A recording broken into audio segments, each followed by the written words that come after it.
Yo, this is Real Talk E. Welcome to the locker room where we talk nothing but basketball. Now, ladies and gentlemen, I'm not gonna lie to you. This video is gonna be just an overall point of view, like how I feel about certain teams. And first and foremost, I want to start with the Mavericks. I've been meaning to talk about the Mavericks this whole year because if you go watch previous videos, which I would love you to, but I don't advise you to. But anyways, long story short, I've been a huge hater of the Mavericks. I've spoke a lot of shit about the Mavericks. I've said a lot of things about the Mavericks.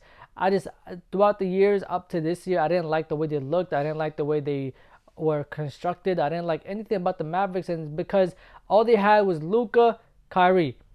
And before Kyrie was there, all they had was Luka. It was straight offense, no defense, and that's the shit that just kills me all the time because you cannot win without defense. It's just not possible. I don't care how many points you put up. I mean, you could put up 130, 140 points, but if you give up 131, 141 points, then you're going to lose. Or if you go up against a team that plays great defense, they're going to hold you down to like 100, 110, 115, and they're going to outscore you. And sometimes they might hold you down to 90, 80, and they're going to outscore you. And that's the problem with the Mavericks throughout the years. But this year, I'm not going to lie, I love the Mavericks. And I'll tell you when exactly I realized that this year the Mavericks are great.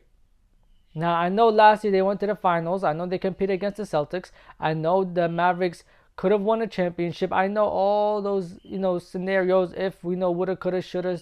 I know all that. I remember.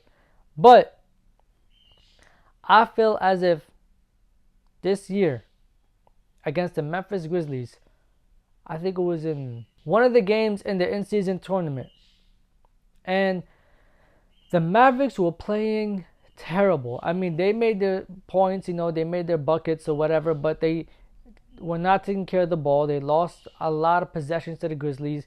The Grizzlies came out very dominant. They were like super linked like to each other, and it just seemed like the Mavericks were going to struggle winning this game, and it just seemed like they were not going to have enough. I think sometime in the third quarter or the end of the second quarter, I had told myself the Mavericks are going to win this game. And why were they going to win this game? For no other reason than Luka and Kyrie. Now, I can't exactly remember at the top of my head how Kyrie played that game. But I remember that sometime in the second half, Kyrie did show up, and it was the most important buckets of this game. And to not even like just focus on Luka and Kyrie, because obviously they're gonna perform scoring wise, anything that has to do with offense, they're gonna do what they have to do and what they've been doing and what we expect them to do. But the other players, the Quentin Grimes, the PJ Washingtons, those players I cannot speak enough about. I mean, if I am the Mavericks coaching staff, other players on the team, front office, and even the fans, I will be grateful for these two players right here. Especially PJ Washington. The defense that he played on Ja Morant. Now, mind you, Ja Morant is Ja Morant. Like, he still had his 31 points. He still had his assists, his rebounds. It's Ja Morant. But he made it hard for him. Every bucket he had to work for. And PJ Washington was a big reason why the Mavericks won this game. Without him and a couple of other players, the Mavericks were going to struggle winning this game. Like I said earlier, they were not taking care of the ball. I mean, I forgot how many turnovers they had because they played on December 3rd. Currently, right now, is December 20th. So it was 17 days ago. Obviously, I'm not going to remember, but I feel like that was a turning point for the Mavericks. Ever since then, I feel like I've heard the Mavericks playing great all the time.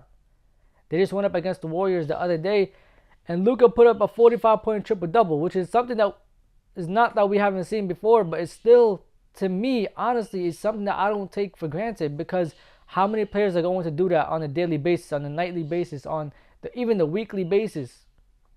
And Luka did that. And Klay Thompson is actually playing better with the Mavericks than he was playing last year with the Warriors. And that's another thing that I'm going to point out. If they could get Klay Thompson to be some type of version of the old him, the Mavericks are going to be scary. Because if you can get Klay to knock down a couple of shots, you get him to play some defense. Obviously, he's not going to be the old Klay. We've all accepted that. But if he can be something reminiscent of the old Klay Thompson with the roster that the Mavericks have now, it's over. And I've seen that they've been trying to build confidence in Klay since day one. I remember in the beginning when the Mavericks weren't even that good, and everybody was like, how is the Mavericks going to play this year? How are they going to look? Luka was literally like building confidence into Klay. He was like, every time he gets the ball, every time he shoots it, I just know it's going to go in. And he'll pass the ball to Klay and just walk off. He just turn around and go back on defense. And we know Luka not playing defense. It's just to build confidence, and it worked. Because against the Warriors, Klay put up 29. They won that game. And Kyrie put up 21, I think, or 23. They won that game as a collective. So yes, Luka had 45. He had the craziest stats out of everybody in the team. But when you look at it, they have 5 guys in double-digit scoring. And when they beat the Grizzlies, they did it as a team effort as well. Luka performed. I think Kyrie only had 10 points. But everybody else on the team had about 10 to 18 points. Not everybody went through 15, but the starting lineup had about 10 to 15 points. PJ Washington, everybody else had a couple of assists, had a couple of rebounds and stuff like that. Like, it was a team effort. And I think that's a turning point for the Mavericks. I think the Mavericks have a chance to go right back to the NBA Finals.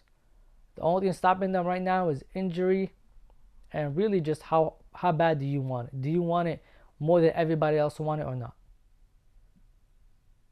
Now next, I want to talk about the New York Knicks. Now if y'all don't know, if y'all haven't heard me speak or whatever, y'all know there's some type of irony when it comes to me and the New York Knicks. I'm from New York, but I like the Suns. But I don't really like the Suns. I like the Devin Booker. My favorite team is the Celtics. My favorite player is Devin Booker. It's all over the fucking place. I know.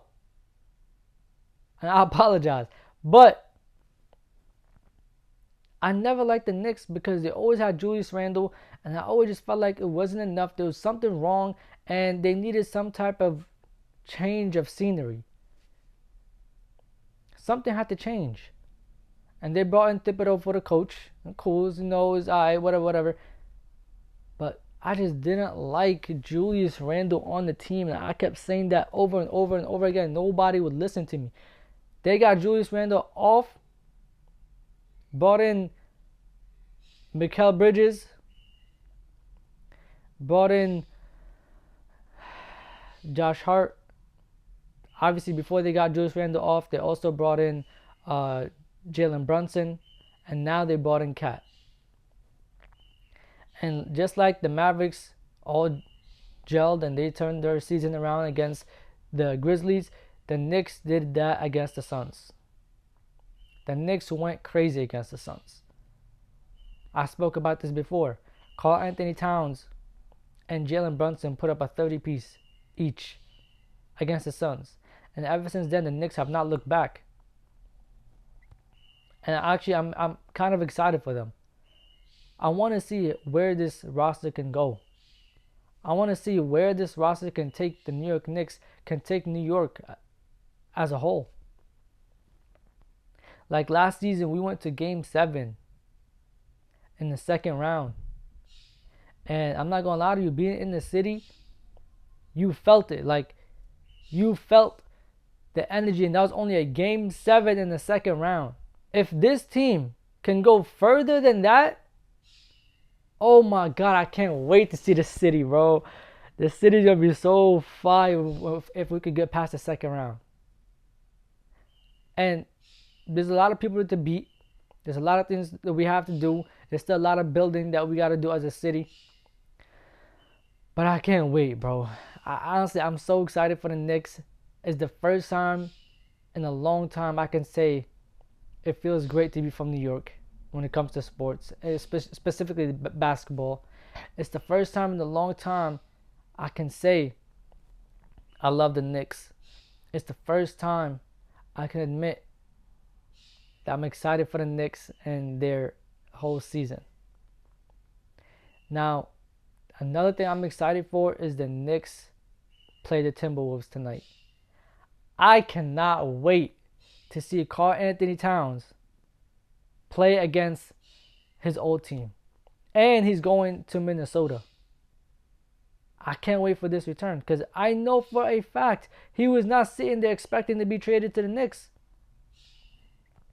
I know that. I know he was not sitting all summer knowing he's going to be traded to the Knicks.